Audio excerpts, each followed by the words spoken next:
आता कार्यकर्त्यांची भूमिका दादांकडे एकच मागणी आहे की 2 वेळा निवडणुकीमध्ये आम्हाला माघार घ्यावी लागली। 2019 मध्ये पक्षादेश आम्ही मान्य केला, 2024च्या लोकसभेमध्ये आम्ही पक्षादेश मान्य केला, परंतु आता पक्षाकडून जर संधी मिळाली नाही तर अपक्ष निवडणूक लढवण्याची ही कार्यकर्त्यांची भूमिका आहे आणि ती मला मान्य आहे।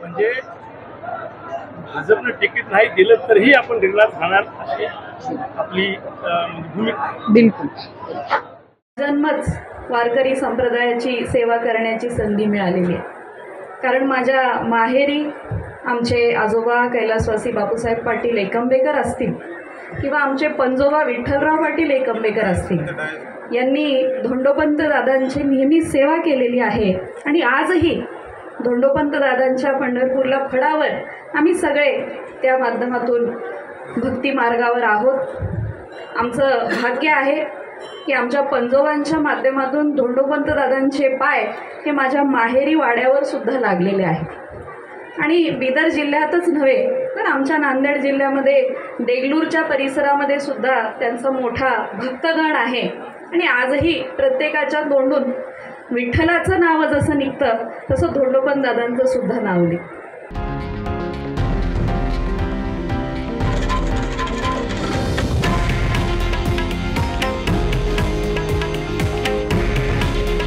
हे आहे देशातील नंबर 1 न्यूज नेटवर्क आणि आपण पाहत आहात TV9 मराठी।